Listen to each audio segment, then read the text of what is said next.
We do a ton of enterprise architecture, lots of artifacts. Some people look at it as just governance. We know that it's more. Yeah.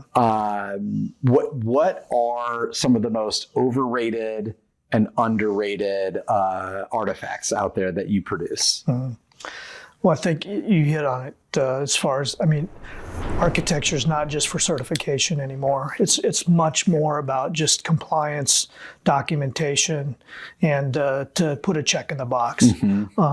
I think it's really all about relationships and engagement and how you work with a client to come up with a compromise or a solution that's going to be a win-win. And really, I think whether it's the Department of Defense Architecture Framework or whether it's the United Architecture Framework, it's something that it's a tool that we utilize, that we engage, that we explain, that we explore, and having that opportunity to do that and sit down face to face with a client and develop all of those architecture products is just a huge valuable opportunity. And so, if you ask me what my favorite way to engage with a client is it's probably the OV-6c. That was exactly because it gives you an opportunity to show the client where they fit into a process. It lets them see, hey, here's my activity. Here's the system that I use. Here's the information I'm sharing with another performer in this process. Is there a gap? Is there something that we can improve? Is there a redundancy? Am I really doing all of this with this system? Is there something that I can do better, something that I can do different? And we also have those black box processes where, we throw it somewhere else and we have no idea what they're doing with it. And that gives us an opportunity to explore, well, maybe that's where we need to dive in and do a little bit more process exploration with a client or with somebody that's outside of the process. So to me, that's a perfect opportunity to kind of springboard into some of the other models that we have and, dive deeper with the client in terms of, you do this, you say you do this here. What tools do you use? Who else is involved?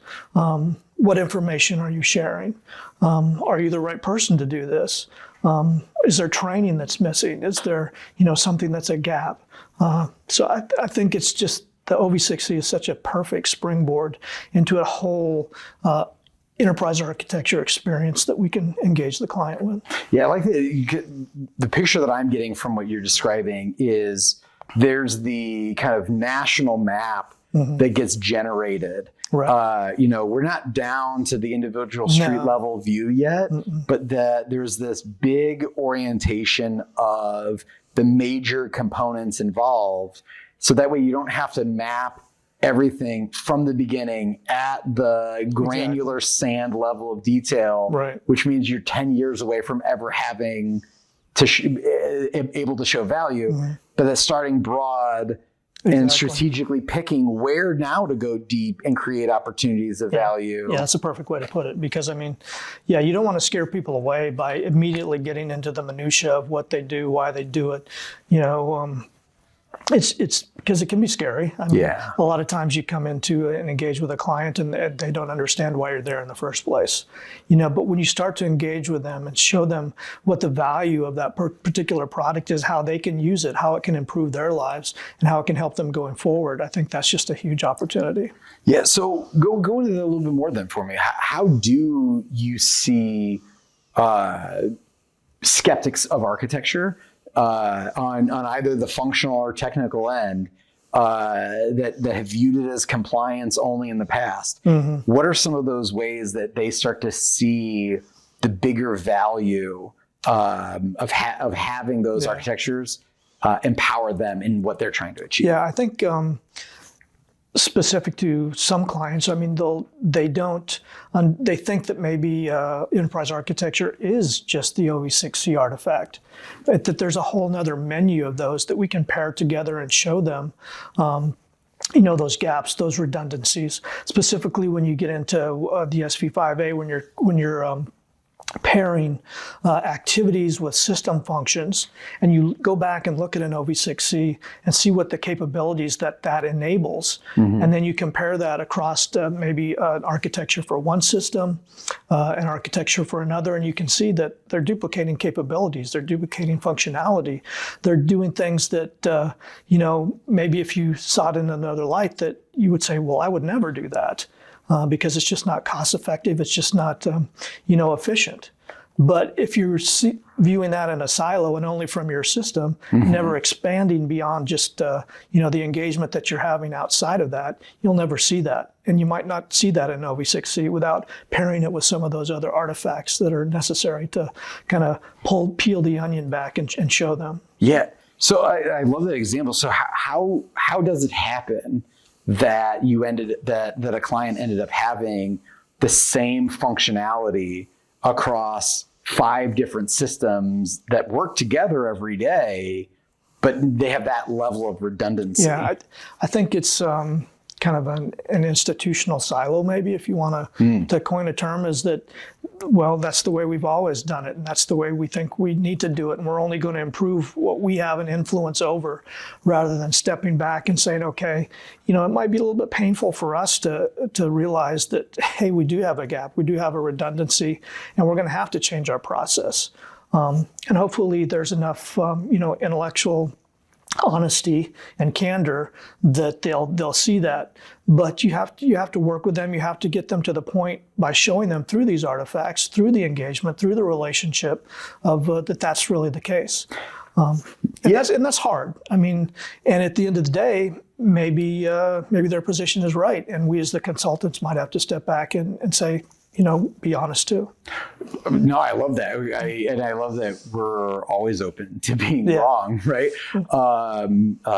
That the piece about the silos is really interesting where, especially in large global enterprises, that it is so easy for different groups that don't collaborate together on a daily basis, but that are part of the same global mission, ends up creating the same functionality. Yeah. And it sounds like because it's so necessary, that as different systems are being built over time, that redundancy makes sense then, not nefariously, but by nature of how important that thing was. Exactly, because I mean, there's always the overriding operational necessity, and you want to get flash to bang as quickly as you can. Yeah. So there is that maybe that desire to, well, we're just going to take it on ourselves, and we're going to solve today's problem today, and not think about the long term and how some of the impacts, the tertiary impacts on other systems, other organizations, and just fixing the problem that's in front of us today. And that's where we have to kind of step back, allow them to step back, take a look at that through architecture, through discussion, and realize that some self-realization, so to speak. Right. Well, because what I'm getting from you is that that opportunity to remove those redundancies came from, it was working today. Objectively, the mission is getting done, and that's a good thing. It's now by taking this opportunity to look from this architecture lens that you're identifying now there's an opportunity for efficiency to be introduced, free up resources that now can be directed towards more capabilities. Exactly.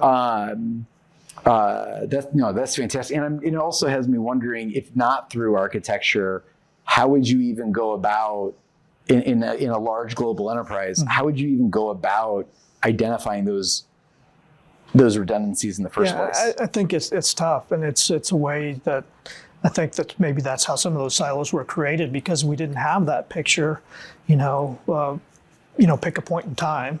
Right. I mean, architecture's been around for a while, and those silos have still, developed. But have we been using it in the most appropriate way, or have we exposed people to some of the power of enterprise architecture?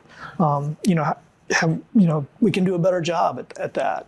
And I think it's identify redundancies. It is going to expose gaps. It is going to improve efficiency. And it's just a matter of getting people on board, creating those relationships to show them the power of what we're doing.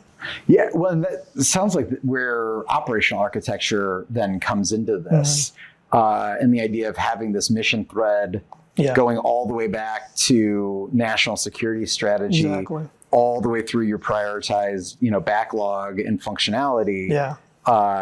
Creating that transparency all the way through.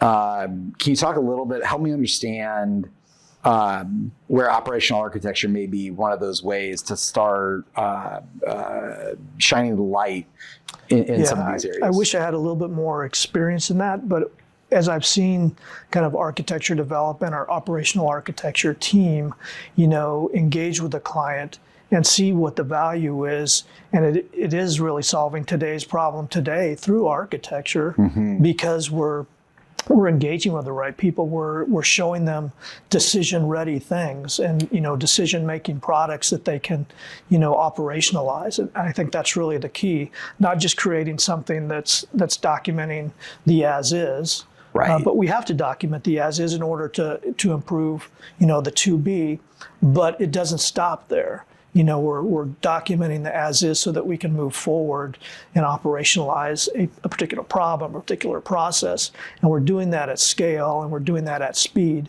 And that's the power of operational architecture. Like I said, I haven't been involved directly personally in that, but we do have a team that does that every day, and is getting better and better and better at it through iteration, through engagement, through relationships. So I think that's just awesome. And that really shows the power of what architecture can do. Well, and it sounds like, from what I'm getting from you, is that it's also then based in the outcomes, the tangible mission outcomes that are needed, that being front and center. And now you have this through line with the archecture that then inherently it's all outcome oriented. It's not artifacts for artifacts' sake. Exactly. I mean, we're not creating just shelfware. We're creating something that's actionable, something that's operational, something that's going to work. And doing that at scale and at speed, quick iteration, and if we fail fast, we can fix it fast too. Right. And I think, because I think at the end of the day, the one thing that everybody here would agree is that if it's not furthering mission outcomes, then it's if a waste there's no of value everybody's added, time. let's get rid of it. Yeah, absolutely. This is great. That's all I got for you.